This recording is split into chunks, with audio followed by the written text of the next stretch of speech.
I went through a divorce and I lived. Survived, which is a little different. And it feels like you're in a deep, dark hole. But I'm here to help you out, because I know the way out. And I have a torch. You're going to come out the other side remembering what it's like to love yourself. Remembering what it was like to do the things you enjoyed because you enjoy them. You ready? Let's go.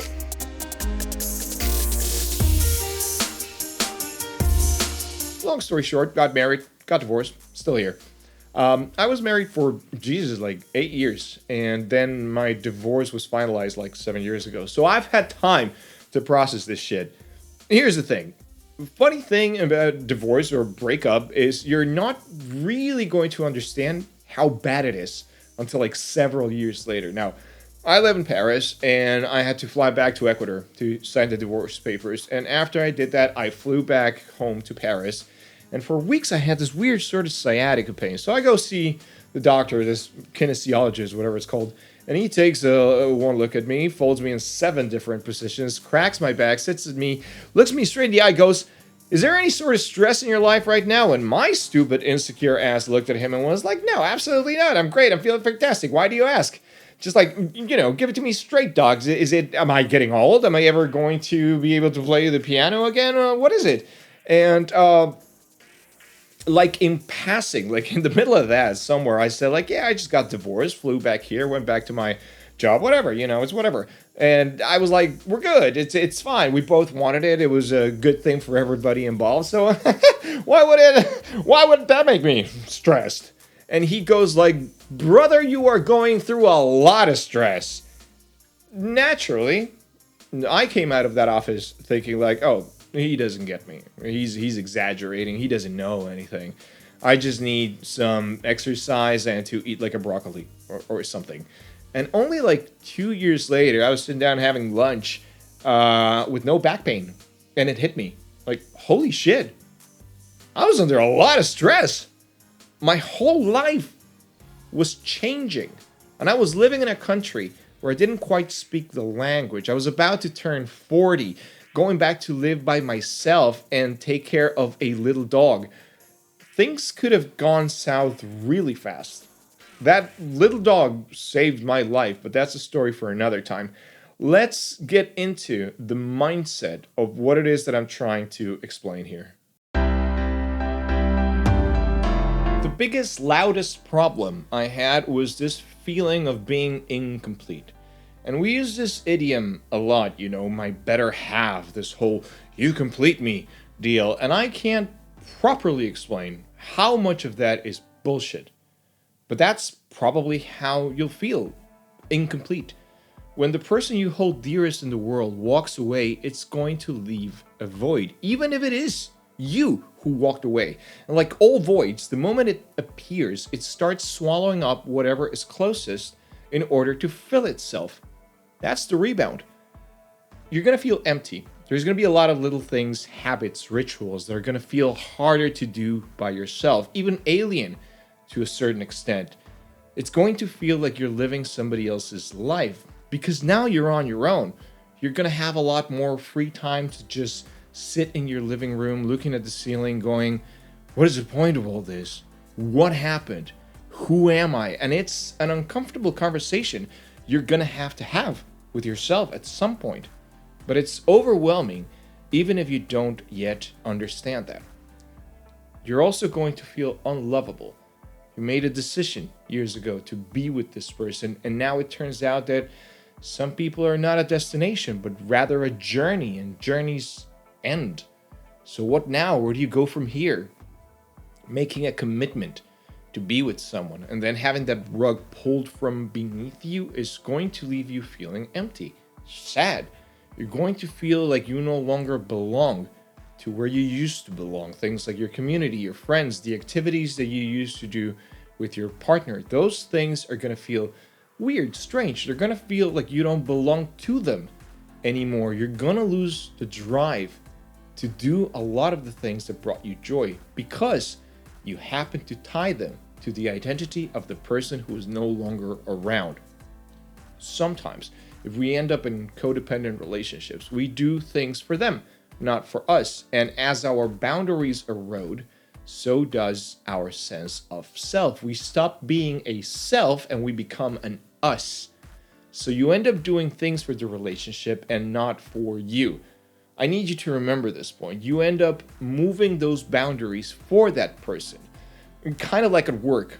Sometimes at work they ask you to do some overtime and you say yes because you want to be a good worker, because you want to prove that you are committed to the job, that you love your company, and that you're there for them. And then as it happens, you get your ass fired. And you're like, what the fuck was all that for? What was I doing all that work for? And this sort of works the same way. You're gonna feel betrayed. Or like in my case, you're gonna feel numb. Not your sciatica, that's gonna hurt like a mother, but everything else is going to feel numb. You poured a lot of energy into this huge, enormous life decision, trying to make it work with someone. And now it's just gone. So that's what the dark hole feels like. So where's the exit? First of all, I need you to understand one very important thing. You are a complete human being. You're a complete person. Nobody completes you. Nobody is your better half. You are a full person. And as a whole person, you don't need anyone to come save you. I need you to quit that mindset specifically. You are a complete human being. And one of the most important things that I am going to ask that you do is that you need to sit with that complete human being for yourself for a little while. That doesn't mean don't go on dates, don't meet people. That doesn't mean don't have sex with other people. By all means, enter your slut era. Make mistakes, get bangs. Don't get bangs.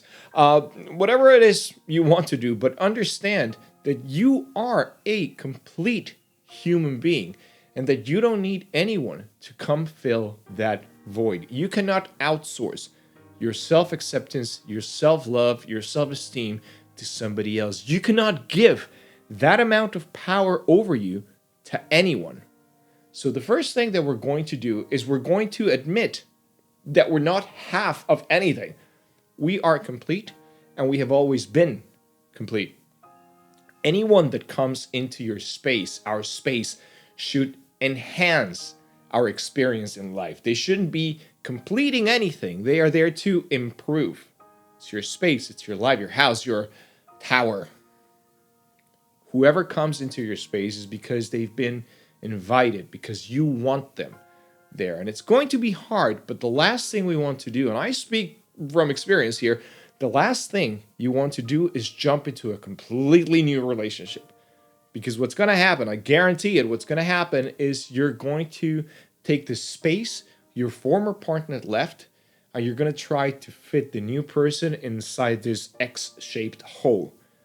And that's going to hurt them, and it's going to hurt you. Understand you are acting out of fear of having to evolve past who you've been for the past few years, fear of being forced to attend the funeral of the person you used to be to become somebody better. So you gotta find a way to be with yourself and for yourself. That feeling of emptiness, it comes from being disconnected to who you are, to who you have become. And in order to reconnect that broken link, you need to rediscover your hobbies. Simple hack. Some of those hobbies might involve a partner, and you're going to have to learn how to do them by yourself. Things like, going to the movies or going to a restaurant by yourself, whatever that is. But it's important that you do them for you and not as a function of a relationship. The best way to get to know yourself is by doing stuff for yourself. Little hobbies, stuff you enjoy doing. Reconnect with yourself. Reconnect with those hobbies. Reconnect with anyone that you miss, that you may have had to, let go. Lean into these past relationships. Lean into current relationships, your friend, your families, people that love you, everybody who has your back. My best friend once told me this. You have to remember that at the end of a relationship that has been bad for a while, you've been carrying, its corpse around. At the end of it, it's like you've been standing out in the rain for months or even years. And now that the relationship is over, you can finally come back inside and start drying yourself off. But you've got to remember, drying yourself off is going to take some time. You're still wet. You're inside the house, but you're still wet. And you're going to be wet for a while. It's going to take time and effort for you to get dry. You need to understand that this is going to take time. It took me a long time, more time than I thought it had. Like, I was glad the relationship was over because it was terrible at the end. We were hurting each other. So I was glad, but that didn't mean I was okay. And I didn't understand that I was not okay for years. I thought I was okay, but I wasn't. And you need to sit with you and the fact that you won't be okay for a while. But as long as you do things for yourself, reconnect with your boundaries, rebuild your relationships, and rebuild your relationships with yourself and the things that you like, you're going to be okay. That's the only way you're going to find someone else, so to speak.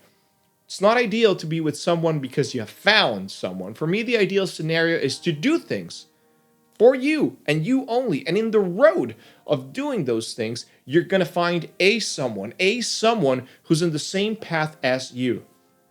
So reconnect with yourself. Sit with yourself for as long as you can. Enjoy your own company, which is the only company guaranteed to be with you forever. Yeah, no, I get it. I don't like me either. But, I'm annoying and I talk too much. But I will always be there for me. Always. For your action, what are we going to do this week? We are going to get a hobby.